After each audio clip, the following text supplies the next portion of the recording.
ꯑꯍꯥꯟꯕꯃꯛꯇꯗ ꯁꯂꯥꯏ story ꯆꯦꯅꯦꯜꯒꯤ ꯃꯍꯨꯠ ꯁꯤꯟꯖꯗꯨꯅ ꯄꯥꯟꯊꯣꯏ ꯃꯉꯥꯡꯅ ꯃꯌꯥꯝꯕꯨ ꯇꯔꯥꯝꯅ ꯑꯣꯛꯆꯕꯒ ꯂꯣꯏꯅꯅ ꯏꯀꯣꯛꯅꯣꯅ ꯈꯨꯔꯨꯝꯖꯔꯤ꯫ ꯉꯁꯤꯁꯨ ꯃꯌꯥꯝꯒꯤꯗꯃꯛꯇ ꯌꯥꯝꯅ ꯅꯨꯡꯉꯥꯏꯔꯕ ꯃꯇꯝꯒꯤ ꯋꯥꯔꯤ ꯑꯃ ꯄꯨꯗꯨꯅ ꯂꯥꯛꯆꯔꯤ꯫ ꯋꯥꯔꯤ ꯑꯁꯤꯒꯤ ꯃꯃꯤꯡꯅ ꯑꯔꯣꯟꯕ ꯌꯨꯝꯕꯥꯂꯣꯟ꯫ ꯋꯥꯔꯤ ꯑꯁꯤꯕꯨ ꯏꯕꯤꯔꯛꯄꯅ ꯑꯊꯧꯕ ꯃꯩꯇꯩ꯫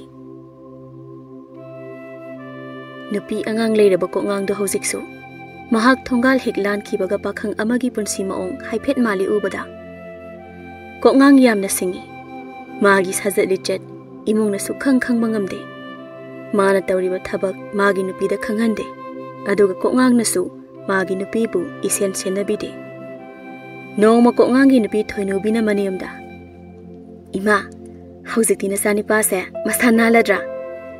ꯑꯁꯨꯃꯥꯏꯅ ꯅꯥꯜꯂꯕꯗꯤ ꯑꯩꯁꯨ ꯃꯣꯠꯅꯤꯡꯗ꯭ꯔꯦꯗꯅ ꯍꯥ ꯏꯃꯥ? ꯍꯩ, ꯃꯣꯠꯄ ꯅꯥꯟꯕ ꯍꯥꯏꯕꯗꯨꯗꯤ ꯅꯨꯡꯅ ꯑꯃꯨꯛ ꯇꯛꯄꯗ ꯅꯥꯟꯕ ꯌꯥꯏꯅꯦ꯫ ꯂꯨꯔꯤꯕꯁꯦ ꯋꯥꯈꯜ ꯊꯃꯣꯏ ꯅꯥꯟꯕꯗꯨꯅꯤ꯫ ꯈꯪꯗꯦ ꯇꯧꯔꯤꯁꯦ, ꯃꯥꯒꯤ ꯁꯦꯠꯂꯤ ꯆꯥꯔꯤ ꯐꯤꯔꯣꯜꯁꯤꯡꯁꯤꯗꯤ ꯑꯩꯗꯤ ꯁꯨꯄꯥꯝ ꯄꯥꯝꯗ꯭ꯔꯦ ꯍꯥꯏꯔꯤꯕꯁꯤꯅꯤꯀꯣ ꯅꯣꯏ꯫ ꯏꯃꯥ, ꯑꯩꯗꯤ ꯅꯆꯥꯅꯤꯄꯥꯅ ꯑꯁꯤꯒꯨꯝꯕ ꯁꯦꯠ ꯆꯥꯕꯁꯦ ꯌꯥꯝ ꯄꯥꯝꯃꯦ꯫ ꯏꯕꯥꯅꯤ ꯄꯥꯈꯪ ꯂꯩꯁꯥ ꯑꯣꯏꯔꯤꯀꯥꯟꯒꯤ ꯌꯥꯝꯅ ꯅꯤꯡꯁꯤꯡꯍꯜꯂꯦ ꯏꯃꯥ꯫ ꯃꯇꯨ ꯃꯆꯥ ꯂꯩꯔꯀꯥꯟ ꯀꯔꯤ ꯋꯥꯈꯟꯗꯕꯨ ꯃꯁꯥ ꯅꯥꯟꯅꯤꯡꯂꯤꯕꯅꯣ ꯈꯪꯗꯦꯅꯦ ꯃꯥꯅ ꯇꯧꯔꯤꯕꯁꯦ꯫ ꯁꯦꯟꯖꯥꯎꯒ ꯐꯪꯒꯗꯕ ꯂꯩꯕ ꯖꯥꯠꯂ ꯈꯪꯗꯦ." ꯀꯣꯛꯉꯥꯡꯒꯤ ꯃꯄꯥ ꯂꯥꯡꯕꯟꯗꯣ ꯂꯩꯀꯥꯏꯒꯤ ꯅꯤꯄꯥ ꯑꯃꯒ ꯈꯨꯜꯒꯤ ꯂꯝꯕꯤ ꯃꯌꯥꯏꯗ ꯂꯦꯞꯄꯒ ꯂꯥꯡꯕꯟꯅ, "ꯍꯣꯏ ꯍꯣꯏ, ꯑꯃꯁꯨ ꯁꯥꯎꯅꯗꯅꯕ ꯊꯦꯝꯁꯤ. ꯍꯦꯛꯇ ꯈꯥꯏꯅꯕ ꯌꯥꯕ ꯅꯠꯇꯦꯗ." ꯈꯪꯗ꯭ꯔꯦꯗ ꯇꯥꯗ, ꯑꯁꯣꯏꯕ ꯈꯨꯗꯤꯡꯃꯛꯁꯤ ꯅꯤꯄꯥꯗ ꯍꯦꯛꯇ ꯇꯥꯏꯅꯒꯜꯂꯤ꯫ ꯐꯅ ꯋꯥꯈꯜ ꯇꯥꯕ꯭ꯔꯥ ꯈꯟꯕꯅꯤ ꯑꯩꯈꯣꯏꯒꯤ ꯃꯧꯁꯦ꯫ ꯑꯗꯨꯕꯨ ꯅꯨꯄꯤ ꯍꯥꯏꯕꯁꯦ ꯑꯁꯣꯏꯕ ꯉꯥꯏꯔꯒ ꯂꯩꯕꯒꯨꯝ ꯐꯤ ꯍꯥꯟꯅ ꯍꯦꯛꯇ ꯌꯣꯝꯃꯤꯅꯦ ꯇꯥꯗ꯫ ꯍꯟꯗꯛꯀ ꯐꯤ ꯌꯣꯝꯂꯛꯑꯕꯗꯤ ꯐꯤꯗꯣ ꯑꯗꯨꯝ ꯌꯣꯝꯍꯜꯂꯣꯏꯕꯣ꯫ ꯊꯦꯝꯕ ꯌꯥꯕꯒꯤ ꯃꯇꯝ ꯂꯣꯏꯔꯛꯂꯕꯗꯤ ꯊꯥꯗꯣꯛꯈꯤꯒꯗꯕꯅꯤ꯫ ꯑꯗꯣ ꯑꯩꯈꯣꯏꯗꯤ ꯏꯃꯧꯒꯤ ꯃꯄꯥꯝꯒꯤ ꯂꯧ ꯎꯕꯅꯤꯗꯣ ꯇꯥꯗ, ꯐꯧ ꯆꯥꯕꯅꯤꯗꯣ꯫ ꯑꯗꯨ ꯑꯣꯏꯔꯒꯅ ꯃꯥꯅ ꯍꯥꯏꯕ ꯇꯧꯅꯤꯡꯕ ꯊꯕꯛ ꯈꯨꯗꯤꯡꯃꯛ ꯂꯣꯏꯅ ꯇꯧꯍꯜꯂꯣꯗꯅ, ꯅꯃꯧꯒꯤ ꯃꯄꯥꯝꯒꯤ ꯂꯧꯗꯣ ꯄꯥꯝꯃꯗꯤ꯫ ꯇꯥꯗ ꯑꯗꯨꯁꯨ ꯑꯃꯨꯛ ꯍꯦꯛ ꯄꯥꯝꯗ꯭ꯔꯤꯕꯅꯤꯅꯦ꯫ ꯏꯕꯨꯡꯉꯣ, ꯈꯣꯡ ꯌꯥꯝꯅ ꯍꯥꯝꯅꯤꯡꯉꯦ ꯑꯩ ꯆꯪꯉꯦꯀꯣ." ꯂꯝꯕꯤꯗ ꯂꯥꯡꯕꯟꯗꯣ ꯍꯜꯂꯛꯅ, "ꯁꯣꯏꯗꯣ ꯀꯔꯤꯅꯣ ꯍꯥꯟꯅ ꯃꯨꯟꯅ ꯈꯪꯂꯒ ꯋꯥ ꯉꯥꯡꯕꯅ ꯐꯩ꯫ ꯑꯔꯥꯟꯕ ꯃꯥꯟꯕ ꯃꯤꯁꯦ ꯌꯥꯝꯅ ꯍꯦꯛꯇ ꯆꯨꯡꯒꯟꯕꯅꯤ꯫ ꯑꯗꯨꯅ ꯑꯃꯒꯤ ꯃꯤꯆꯪ ꯍꯦꯛꯇ ꯆꯪꯂꯨꯕ ꯌꯥꯗꯦ ꯑꯩ꯫ ꯄꯥꯞ ꯍꯦꯛꯇ ꯑꯣꯏꯍꯧꯗꯧꯔꯤꯕꯅꯤ ꯏꯇꯣꯝꯇ." ꯂꯥꯡꯕꯟꯗꯣ ꯃꯌꯨꯝꯂꯣꯝꯗ ꯃꯈꯨꯠ ꯃꯁꯥ ꯍꯥꯏꯗꯨꯅ ꯉꯥꯡꯗꯨꯅ ꯆꯠꯂꯤ꯫ ꯅꯣꯡꯃꯅꯤ ꯀꯣꯛꯉꯥꯡꯗꯨ ꯃꯇꯩ ꯃꯅꯥꯎꯒꯤ ꯀꯥꯗ ꯀꯣꯛꯉꯥꯡꯗꯨ ꯐꯖꯕ ꯈꯣꯡꯒ꯭ꯔꯥꯎ ꯑꯃ ꯎꯄꯨꯗꯒꯤ ꯈꯜꯂꯤꯉꯩ ꯊꯣꯏꯅꯨꯅ, "ꯁꯝꯗꯨꯒ ꯈꯤꯇꯪ ꯇꯥꯈꯠꯂꯒ ꯀꯛꯂꯕꯗꯤ ꯍꯦꯟꯅ ꯐꯖꯗꯧꯅꯤ ꯃꯣꯏ ꯃꯄꯥ꯫ ꯍꯣꯔꯦꯟ ꯍꯜꯂꯛꯄꯗ ꯀꯛꯂꯒꯦ ꯁꯝꯁꯤꯗꯤ꯫ ꯑꯗꯨ ꯅꯪꯕꯨ ꯅꯄꯥꯝꯗ ꯅꯆꯥꯅꯤꯄꯥ ꯂꯧꯔꯨꯅꯤ ꯍꯥꯏꯕꯗꯥꯏꯅꯦ?" "ꯀꯅꯥꯅ ꯍꯥꯏꯕ?" "ꯕꯥꯖꯤꯒ ꯏꯃꯥꯒꯅ ꯍꯥꯏꯅꯍꯧꯔꯤꯁꯤꯗꯤ, ꯃꯣꯏꯁꯨ ꯆꯠꯅꯦꯅ." "ꯑꯩꯉꯣꯟꯗꯗꯤ ꯍꯥꯏꯗꯦꯗ꯫ ꯑꯉꯥꯡꯗꯣ ꯏꯄꯥꯝꯗ ꯊꯝꯕꯅ ꯐꯠꯇ꯭ꯔꯣ? ꯏꯃꯥꯅ ꯌꯣꯛꯀꯅꯦꯕꯨ ꯍꯥꯏꯍꯧꯕꯅꯤ꯫ ꯃꯍꯩ ꯃꯁꯤꯡ ꯇꯝꯍꯜꯂꯒ ꯊꯝꯅꯤ ꯍꯥꯏꯍꯧꯕꯅꯤ." "ꯂꯤꯛꯈ꯭ꯔꯕ ꯅꯣꯏ ꯕꯥꯖꯤꯅ ꯏꯆꯥ ꯂꯥꯏꯔꯤꯛ ꯇꯝꯍꯟꯗꯣꯏꯕ? ꯅꯪꯒꯤꯗꯣ ꯑꯩ ꯍꯔꯥꯎꯍꯜꯂꯤꯔꯣ? ꯅꯠꯇ꯭ꯔꯒ ꯁꯨꯝ ꯋꯥꯔꯤ ꯁꯥꯕꯗ ꯍꯦꯟꯖꯤꯟꯕꯩ ꯀꯥꯏꯗꯣ ꯇꯧꯔꯤꯔꯕ?" "ꯑꯥꯗ ꯁꯨꯝ ꯊꯝꯃꯗꯤ ꯃꯣꯏ ꯃꯁꯥꯅ ꯑꯉꯥꯡꯗꯣ ꯃꯍꯩ ꯑꯗꯨꯝ ꯇꯝꯖꯈ꯭ꯔꯒꯗꯧꯕ ꯅꯠꯇ꯭ꯔꯣ ꯇꯥꯆꯧ?" "ꯅꯪꯒꯤ ꯋꯥꯔꯤꯗꯣ ꯄꯣꯊꯥꯔꯣ ꯏꯕꯦꯝꯃ꯫ ꯑꯩꯈꯣꯏ ꯏꯕꯦꯝꯃꯗꯣ ꯑꯃꯨꯛꯇ ꯀꯧꯔꯛꯑꯣ." ꯊꯣꯏꯅꯨꯗꯣ ꯑꯗꯨꯝ ꯐꯝꯂꯒ ꯂꯩꯕꯗꯨꯗ ꯀꯣꯛꯉꯥꯡꯗꯨ ꯐꯨꯔꯤꯠ ꯀꯨꯗꯥꯝ ꯄꯥꯅ ꯊꯣꯏꯅꯨꯗ ꯌꯦꯡꯂꯒ, "ꯌꯥꯔꯦ, ꯑꯩ ꯆꯪꯉꯨꯔꯒꯦ. ꯅꯪ ꯑꯩꯒꯤ ꯈꯣꯡꯎꯞꯇꯣ ꯃꯣꯠꯄ꯭ꯔꯥ ꯑꯃꯨꯛꯇ ꯌꯦꯡꯉꯝꯃꯨ." ꯀꯣꯛꯉꯥꯡꯗꯨ ꯃꯆꯜꯅꯨꯄꯤ ꯃꯤꯁꯅꯥꯒꯤ ꯃꯅꯥꯛꯇ ꯆꯪꯂꯛꯏ꯫ "ꯏꯕꯦꯝꯃ, ꯅꯪꯕꯨ ꯁꯦꯜꯒ ꯂꯩꯖꯕ꯭ꯔꯣ? ꯑꯩꯒꯤ ꯁꯦꯜ ꯐꯪꯉꯒ ꯁꯤꯡꯕꯤꯔꯛꯄ ꯌꯥꯕ?" "ꯇꯥꯆꯧ, ꯁꯦꯜꯒ ꯊꯣꯛꯆꯕ꯭ꯔꯥ ꯍꯥꯏꯁꯦ? ꯑꯉꯥꯡ ꯐꯥꯎꯕ ꯅꯨꯄꯤ ꯃꯄꯥꯝꯗꯒꯤ ꯑꯣꯍꯟꯕꯗꯣ?" "ꯁꯦꯜ ꯐꯪꯅꯕꯅꯦ ꯑꯩꯅ ꯐꯤ ꯑꯅꯥꯟꯕ ꯁꯦꯠꯂꯤꯕꯁꯦ." "ꯐꯤ ꯅꯥꯜꯂꯕꯗꯤ ꯁꯦꯜ ꯐꯪꯕ꯭ꯔꯥ ꯍꯥꯏꯁꯦ? ꯑꯗꯨꯗꯤ ꯑꯩꯁꯨ ꯐꯤ ꯑꯅꯥꯟꯕ ꯁꯦꯠꯂꯒ ꯇꯥꯆꯧꯒꯤ ꯃꯇꯨꯡ ꯏꯟꯅꯔꯛꯑꯒꯦ." "ꯍꯩ, ꯅꯨꯄꯤꯗꯤ ꯌꯥꯗꯦ." "ꯇꯥꯆꯧ ꯅꯪꯀꯣ, ꯑꯩꯈꯣꯏ ꯕꯥꯖꯤ ꯏꯃꯥꯅ ꯁꯦꯜꯒ ꯄꯥꯏꯔꯝꯗ꯭ꯔꯗꯤꯅꯦ, ꯅꯪ ꯌꯦꯔꯨꯝ ꯑꯃꯥꯕ ꯇꯥꯒꯗꯕꯅꯤꯍꯦ." ꯃꯤꯁꯅꯥꯗꯣ ꯃꯣꯝꯄꯥꯛ ꯃꯈꯥꯗꯒꯤ ꯁꯦꯜ ꯈꯔ ꯄꯨꯊꯣꯔꯛꯏ꯫ "ꯁꯤꯡꯉꯛꯄꯗꯤ ꯑꯣꯏꯔꯔꯣꯏꯗꯕ ꯋꯥꯅꯤ, ꯄꯣꯛꯃꯤꯟꯅꯕ ꯑꯣꯏꯕꯒꯤ ꯄꯤꯔꯕꯅꯤ." "ꯑꯗꯨꯅꯕꯨ ꯏꯆꯟꯅꯨꯄꯤ ꯍꯥꯏꯔꯤꯅꯤ ꯀꯩꯅꯣ. ꯁꯦꯟꯗꯣꯏ ꯍꯥꯞꯄꯒ ꯁꯤꯡꯕꯤꯔꯛꯀꯦ." "ꯌꯥꯔꯦ ꯇꯥꯆꯧ, ꯊꯨꯅ ꯂꯦꯡꯊꯣꯛꯄꯤꯈ꯭ꯔꯣ. ꯇꯥꯕꯗ ꯋꯥꯔꯕ ꯅꯇꯥꯠꯇꯣ ꯅꯥꯀꯣꯡꯗ ꯉꯥꯡꯕꯤꯔꯅꯣ." ꯃꯁꯤꯗꯤꯕ ꯃꯀꯣꯛꯁꯤꯗ ꯀꯣꯛ ꯂꯥꯎꯅ ꯍꯦꯛ ꯁꯨꯕꯨ꯫ ꯀꯣꯛꯉꯥꯡꯗꯨ ꯃꯐꯤ ꯐꯖꯕꯗꯨꯒ ꯂꯝꯕꯤꯗ ꯈꯣꯡꯅ ꯆꯠꯂꯝꯕꯗꯒꯤ ꯀꯅꯥꯅꯣ ꯑꯃ ꯒꯥꯔꯤ ꯑꯄꯠꯄ ꯊꯧꯕ masanan manipa ama manakta khamlaga nan khraba moi ani da thi khraba kolhing kaba chahi chama suba manba gari achauba du tonglaga maital na sengba manba ngawrok ngawba maya singdo utana nok tana chatki thoinu bigi mapam dani thoinu gi mapa kheda do majani pa pak bagi macha aduga phamli isu dombia nasib to kholo se aina fruit haigali basomda ado pupu puri do khona hayune pupu moigi ibungo se karam kanda akhoi dagi tanthokidoino hai tanthokpa haino karam kanda chatoino hayo maadi sida sum leira dawni nasin na punna kheda gi mamong nupi sana jawi do cha puthore baji cha leire ibema napugi manangal do I thokpa tare mafam amada hanjin kholi do ima pupuna kholo haini ibema mau nama adune aina wari amukta sage na ngai se ma bu kadai da sathoki bage ne ha baji ibungo ga kaithal da thoklam gani ye kheda gi nupi do thongal da changle nama natra changlali se hoi mane baji ima halakle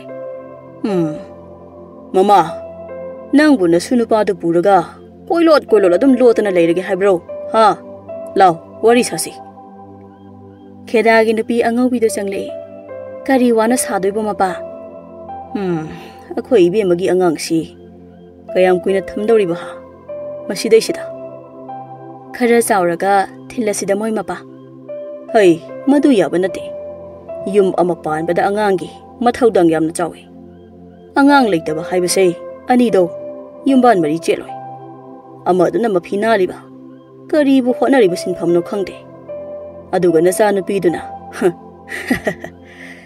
mawana mafina laga haraujadana amuk tawri ne magi maongduga masanan bu kaidawege police na phabro mi na ngang lisi munna tawne he kadai da no mana chalibada kari thabak no mana tawriba thabak tubo ha nacha nupi na khangga dawani ne mado natraga nacha nupi na thawai na masana halibra ma suyum duda kusi tawba pambage mau sana jawi da macha nupi da yengli angang dudi mapuda mamito langkhalaga ngakna yenglaga kheda da furi do amuk sik amuk lep tawri ko ngang amadi thoino gi masani pa apik padudi tuminna makhutta pot ama pairaga sidok pasanari tapna ngango ko ngawi yumdagi kupnong wainom singduna su angang se senaba ngamda tawri oirini nacha nupi do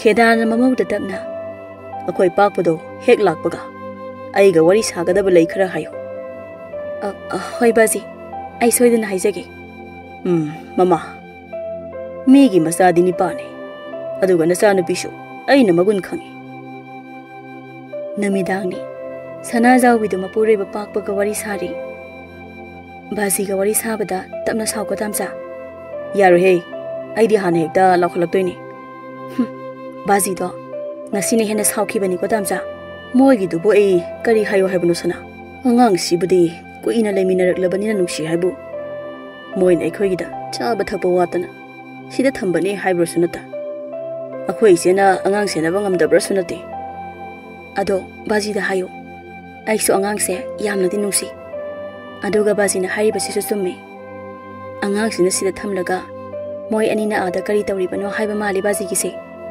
baji bulai bro baji da ngasai ke tamsa ngai ni hoi baji da ila khara hayro ai khongsa changtholaga changlaki ayukdagi khonguk tongbagi hawai zara manam namle khongsi pakpada mapagi kada phamli pakpana imadi baje nama ya holakano sigi wasida madi kari mata kanaroi ibani na khanaga do bowani pakpada maya hi gana hoi baji na tanaring libawada hekta hobiro ha masanan bana baiga make sembi na segagi angang se sida sum thamlabadi migi su ahalaman pali bani masu ninglamgani aduga na sega na baiga gi langdai su angang sina oi bani na bai su yumda sunglei leiti na si su nang ni hena khangli dungai kamai to mino haibdo angang gi iru phawba mawa yaujabadi lujaba ngamdaba mini do na si do Angangsina sida sum thamlabadi moi ani magi thokpa pangleida mareinaраklani yumda angang ama leihori habagi awabasu leiramlaroi na baido chathokraga nasi su angang ama leiriko habagi pungning lumba adusu hojikti leitre cha khara charaga koining langniba matam moi ani magi thokpa tawbududi aina haisi bo nasi da angang sei launu na ba pau thakho angang leitaba yum sei yum mandabani hoi ai ngasi nomani ni sida pau haiki baji somda langbando magi nupi ahanbida kuirida ukhidaba isudo ha mama kuire haibu karino nasani pa halaklaga ai wangang nani isudo thuna laurunaba akhoi mauduna ngasina kanaga kadaida chak chanarani haidana chakribano aduna moi ani masanan bitana dana leiraba zala ai khoi mausu masadi hanadagi nalai kaino sangalaiba imauni angang hek pokhibadagi matai manausina taroliba kumhai sei atai karisuna tida mama masanan batanaba koiba chak chanaba masing yamba tanaba sini moi ani lamjense ha kaisina phause chona pana leirabanina nungai jarini moi ani su ho nasana pana ne nasana pana mama tomta nan batalliye adudi moi ani masanan dagi lamjen tana dana leidorini adum ha masaduna mina yohalaga haina sum khanbada moi ani shi amana nupi pusilakpa aduga amana atopada mayum pankhiba soidre amadi soidana pusilaklani aduga yumsida mi ama helakpaga mi ama amuk mayeng soidana tarani soidre nasani pasidi isani phare mapagido mausina taraga kaino khandawribadubo ayedoda khangde isudo ibani chalaga lawrubo ama natraga mau mapamda pau tharaga angangdo thillage haibra wa ama khanasi hojima karino mapagi se engonda ki haliro khudombiga thilliduna ki halaga thabak sijinage hairibro nupi na chin khara kalidana aduna nangna chindo khara kallu haibani egise ahan bidu suktokli namidang do masanupi misnado mamaga mapaga punna wari sari misnado injang semli ima angang do amta laruna batause angang do nupi mapamgi yumna soidina onkhiba tare adugini aina nanga amukta chalusira haye tawrise ai na pagi isause nakong yam wai langphom thokpani ne egise aina langtringai noina hana khangna thabak do tawdo bani ne mitna yengbada khangnasi angang loba chatpaido ai horel inamaga tasawgada haini baji hai angang lodriba phawbane noina moi anida kari amata haiba yakhiroi noi kari mata wangangano angang lodriba phawba nongthelni thoinubida mama nabi khara chak janari thoinubina hoi angang leitaba simade aingonda phasana ko memsa chak haira akhoi sanupi ka imaga na dum thonge hojikti nangdi kai hairaga chak thongdriba thoinu do nokna alu khelaga tumbe hogatbaga kesalaga leirabanina ima hoi so engonda chakhom sangbagi wa amata haidre haiba talla male cha insang da powder manam namne ye pot bairo no ye nupi amana mauna chakhom sangda base yong kai bani ko thoinu nangi de imana su nasanupi na su mateng pangbirini hoi aduna hojikti adu thoi engonda sumaya se ai sakla amana loire alu haptringe insang do thongkit amukte yang hosi nupi amana aidi noigi de sate ko aidi somda nga thongi se sedum sajage khabai punaroisi ko namidangni ko ngang do phi suri mama ahan bidu changle ibungo namidang de phi suba phatabani ne ima ngasi mayang punbada khara mot khredoini insang loisu sile adu oiraga na thoinu da suhalo yadro nangi dubo tingsilaga thamo ayuk sunaba ima mana suba hegadawa nati masi kumosidi oh nangna suba hebado mana suba heroidoiba nungai rine noigi wari se ha hoi ma simadi mana hairaroi ima hoina masanan ba pambi namau nupi pambagi ahinga sidi hakjang phajana nale yam nala khini Ado nangi thabak tubo kamai taurigi. Ima tangkai sabi tolom ni. Aigi phangdo tolop to. Ai khoi mathak thongbada khairaga. Ai na somda sel hena phangada ba thaba ama tauri. Tamdagi chingda pukhalaga yongada ba thabang ni. Thabak to tauni na tauradi mai pak na bato. Ado nangi thabak tuda nupi koi badawna. Na sa duk yamna nali baduna karigino ha. Ima haksang nan ba haisina mi na usitoi ni. Ai na seri sari singse mamal tangba phi amata nate. Singo ai na pakhang oirikan ai na thoinu ga han ba unaba chalamdai. Iman leibiba khongrau duni. Imana mau oigadori badu masak phajai. Phi phajaba setawbani na leibiba duni. Thoinu su angang do ada hek thamki badagi yungi makhada lainingraba male aduna noi ani khana chaina dana wata na kongang do nona nona phi do noiraga masa mawana yumda leitrabadi ma su yumda lainingdaba masana tabani ma nangi se nangi nabi kankhali bra ibunga kadai legi kankhat pano dai ma thoinu na angang do mapam da matam khra thamge habada ima do he ya thoido ima wara manina hauji ima na angang do lawruzo moi mama na kamai torkiyo thang pai dana yana ba soidram ai di lobu sungcha chaloi koi ma kiyeba oh nangi se natu na sa kai ne raga nupi ama mukthi gi hairo ho adumai na khalasu kem ta kai de hai tare hoji ki oina di noi ani na handak tarok lise karino ha ibunga ko ngang do nok lamba dagi phi do tapna noi raga ima ko na loina khanglani kari wa no nang na loli baduna ima matam na marai na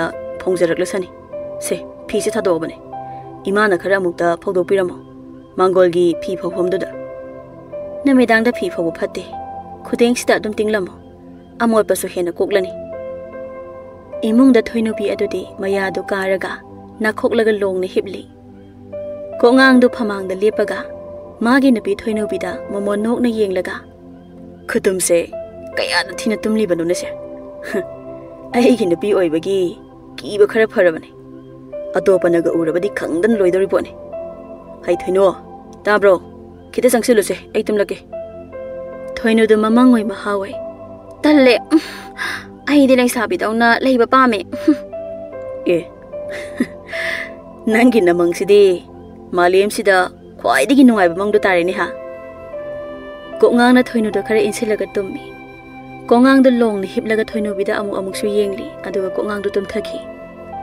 ngasi ayukti ko ngang do thengna hawali ko ngang na mikap tholakpada thoinu do misel mamang da phamlaga masam hali ko ngang su siep na hipaga thoinu do yengli thoinu do mamai mami to kari no amuk yekli ko ngang na thoinu do yenglaga tapna yam ke thei ko migi masade thoinu bido khumde adum keri migi masade ke khradi khumde ko iman haibada khoi phajabi se hadak ni hena yumda leite haiba pautai da thoinu bidu ko ngang de satlauna lei thorak laga tamo oiramni yamda leitridi angang su leite chai sing su ima ga ibe magana adum thong leire ai kera ga leitradi molaga leyo hairo chai sang do powder manam namadi kanana chak thong hairak nege aduna kanana hairi ba mo aina leise yumdani thoinu ado angang do matam khura ada thamkisi ima ga baji ganadi lawruba pamlabane ado khara leiraga lawse aisu yumda leba nate nangsu khara komjanaba thangnaba kada mapa langbana magi nupida moi ani sibu kaidawre habanu hamama moi ani na moi ani gi thokpa moi gi wa taba yadaba matam haibado hauji oirabani phare dudi hanbi hayengdo maugi yumda okto ama pharaga hekta jalasi okto da natradi chatpa yadrabo okto da chatradi kari da chatki haino khangnaba migi gari amada napki ga dawbani nongan baga ko ngang du yumda leiramde ko ngang du thabak chatkiba mali langban ga hanbi ga su phi selaga thongal dok tola pangairi misna do imungda ekhoi maga baji ga sina kadari chatpai no gari ngai sibo ai di yum sida kana ga lehodiba itum ta leibadi ki inama thoinu do magi ka dagi ibema taye inama singju sa se yumda sa doi sarupudi lao ai gi tung ilo siki ting da bisarusi misna do ingangakna kadai dan haise nama lak ta laune ai pizage thoinu na misna do Singju saru sena thangnaba lekai amada purakli. Thoinu na misnado lekai gi zwar sanafam makol amada pusili. Zwar sanaramliba singado nupi khakta nate nupa su yauri. Ludo sanaba nupi jabul mari manga su famli. Mafam do kwazada manamsu chale. Misnana inama sibu ine manitongi yumdu natro. Kana yumno khangdedai. Famliba mayam sigi maranani.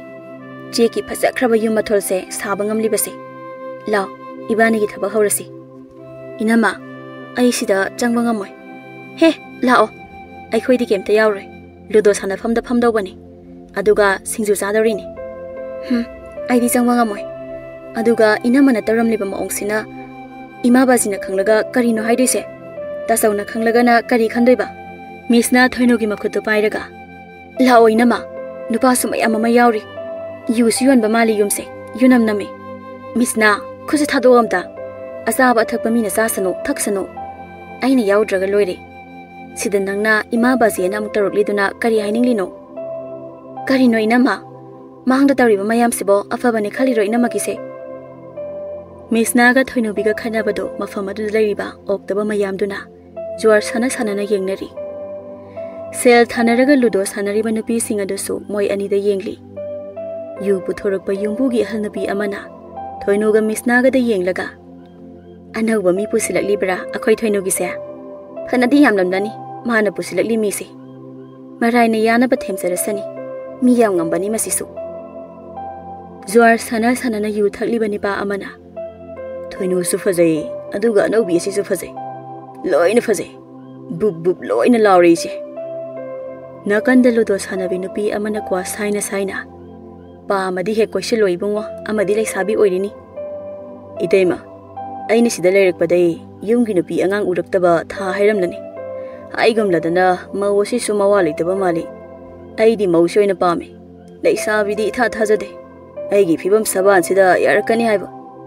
Yaroidabada chang yenglaga choptai sharukpadi mawa leitabi mawsi oina chang yengbana phaiye baitaima. Nupa nupi mayamdo nok noktana. Magi thabak singa do pangthoknari somda misnana nang leho aidi sutang sangloi horel imaga baji gada wari sani tasau heklak paga tasau dasu haini aina misna do mayum da chakri thoino do misna da khan yenglaga sordo fifa kam laga lehowi mi hi mamang da ise phasana yoli da ngasi dinangna tanja da churup chingbi kwazarda saibi leibak manung da tha ama mo phumlubi hingchabi manbi nupi ama Thoinogi manakta mai khudu chinglaga changlei. Kanano sina asimadi yadrabo ha thoino. Thoino do khomde. Misna da khani yenglaga dumlei. Misna sulab na mayum lomda chali. Nabi duna tapna amu. Kaino mapairaga pop langna thomo yadrama koksida. Migi mamang sida thoino nangdi phazate henga side. Isop sope haibaduni nangi sibema.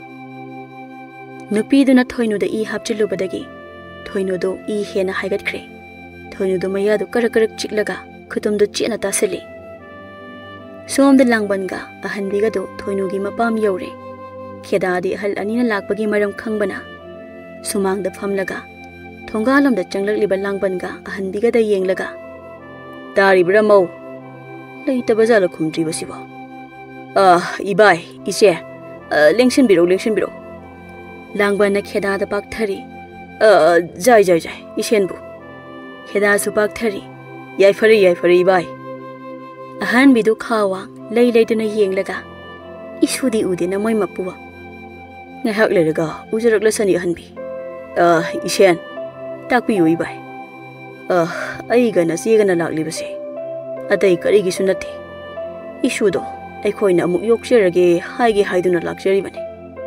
Isudo leitabana yumdo isik chikle. Angang leitabase yum mandre ishen. Yok pa haibu karino ibai. Nasudu pukroi bai. Taubatabu mabok to leitrigan. Pubikiba dare ibai. Mabok to leirabadi puba yararoi. Isubu karigi puba yaridori banone kheda. Ise. Aine ise hoida thindok lunaba. Phana kanna haibani.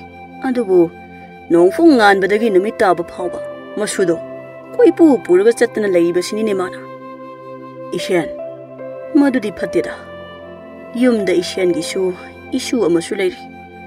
Moi ani shana halaga adum laiminna halaga yabadu. Ibai. Aina ibai hoida thindokhini haidana. Loli banidana magido. Saurunu ise. Ise hoi ibai hoi lakli base yamna pharabani. Ngasidi namdana pubikro. Pukhradangni ibung. Migi angangbu magi oyabro. Khedana imungda. Hey. Nane hoi laklini noibo. Kumdene. Kanamata leitaba jalane moibo. Khedana langbanda amu. Ibai. Nasa namaudubu. Karam panminari bagi haujikansibo. Cha isangda powder saiba male. Powder manam namle haiduni kheda. Chari basakse. Chak thonglam daibo. Mamai mamidu kai kaino pangke da kese daga chak thongi. Irole powder manam nami. Moro mere powder manam nami. Adata he ibai. Ibai, matam saringe warak piho. Hui da hodong pokpa hongnade. Mama su huini. Isa nupi su huini. Isa nupi na mathi phongjingai. Aina isa nupi gi maram sat. Aduni adani haidana han hekta ibai hoida haiba yadadana tawbani. Kana khangni icha phatina chayuraga. Mayum panbadagi phakhibasu haije. Adubu haujikshu hanaga manari hairebanina. Hekta warak pihoro haige aigidi ibai. Ibai ge isega nasu angang loba laklibase. Horel masida lan amadi leirabani. Kari lano ne ha kheda. Ise nasudu munabagi lani. Ahan bi ado khongsit ka seseli aduga masamdu punna punna. Makhya to set ke ne. Isa nu pana pokpa isubu mana kari matik leidana. Aina puba yari doriba. Ahan bi. Nang na hairi bado. Kheda na taba nungairani nangbo. Migi sumatuni ni nangbo. Kheda do langbana hairi bado haiphet taraga nokli. Kheda na tapna. Ibai, maram jarabadi, chay susai haibaduni. Ise, chak jaraga hanbikro. Ha, adudi chak jaraga puram lora ha. Noigi angaubido, ha kheda. Tanjado ko ngangi masani pado. Angaubina masunu pado. Mana lerega kupang na phak tharaga thongalom dagi pusilei. Hoi, kaidawragi ni angaubi. Nang na angang da phuribado. Mi mabok mapuna uraga, Ho migi khaini do mulaga charuri bane. Masuni paduna kapaga. Bubokti chabaya ba. Aduga idi chabaya da ba. Bubokti mayanda mahi angang batay badu su yamna chai. Aduga ingon dadi amata bijade. Bubo ay su sage ayraga. Bubok na mayadagi angang ba mahi do. Ay wanda kam sila iba.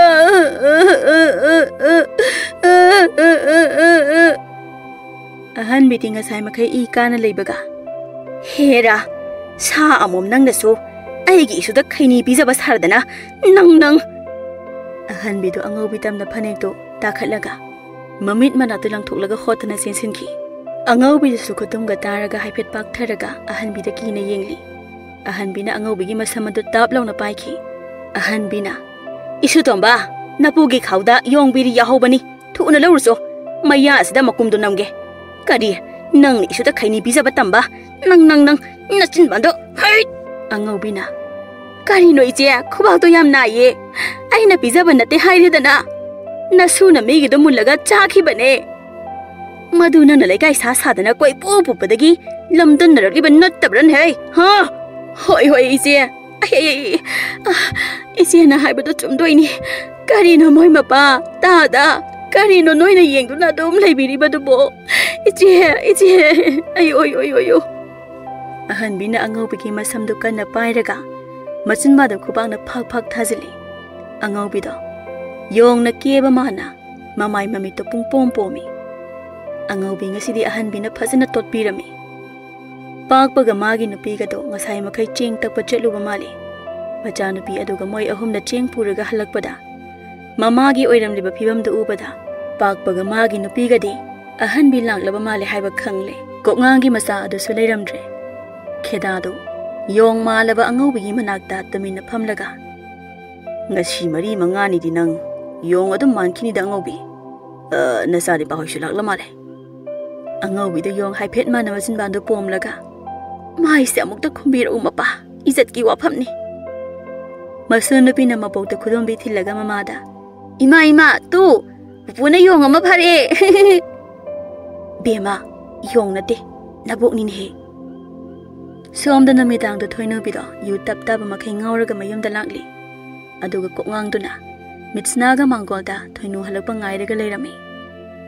Langbal amadi ahan bisu mangolda masuga phamlaga leminari. Thoinu du kari wakhal khalurabano khangde. Thongalgi maingal mapada haifet lepe. Thoinu na hausi uri basi misna khaktani. Atei kana amata udema hausi. Thoinu da thongal mayada yungba sambal jay ama pok lang da thiek laga hairum. Sina padrat lang da kanthat laga lore. Ay nga saina mi thasi laga hatuhan ba yara po nita. Adu da imungda inay tani na tawbi bani henang. Thoinu do chay do pay laga sumchang lakpaga. Kung ang do satlaw na hagot laga. Ay na kang makuy rabani. Angang pokjing ay dagi. Patra ba makul do nang lona chalay hay ba. Ay kang lagalak labani. Adu bo ay na yum da laytraga so. Iba na isa di layre. Adu na nang amadi wakal tarakadrana. Matam khara si yeng mane. Ay na nang na warak hawda badagi asoy basulay. Maramdi ay na maong khara yeng lubagi. Adu bo na ngasidi maong yeng aray. Kok ngang na thoinubi adu bo. Mama mapa aljanubi amadi. Masani pagi mamangda ngasidi phasana phutharami. Thoinubi do o khongai kaplaga sumangna tharomaru oli. Asomda khedagi mayum lomda su. Ahan bina angau binairambaga. Somda na kongang na thoinubi phuthabaga. Ngasidi imung ani phatkidraba nupi anegi mikap mirau kholna. Khongba lukpanda leiba kang haying kharadu tanba ngamjarami. Makhoi anegi sa khongba manba khonjel ani dugi matengna. Thoinu du mapamda hanbasuki. Angau bisu masana pigi manakta changbasuki. Phatraba mama masa ani do phana kuina unaramde. Amadi thoinubi do haujikti kongang ki khuphu ki badagi. Yumdagi mapal thokidre. Thoinu wakhal takre. Angau bido. Masani pa pakpana poksaba masu adu kolaga oina leijare. Migi masu munbagi wakhal leitre. Aduga. Sanay yunaifam. Yuyon bigi yuyon pham adusu. Leiba ki maming leiba lup amalak laga. Fazana phugairam badagi. Yuyon bi jwar sanafam. Lodo sanafam imung dusu. Cheng hawa yon pham onthokre. Matam kharagitung. Imung anida mahausa gum ngasidi amana amagi mateng pangnaduna nungayay phana laiminarami.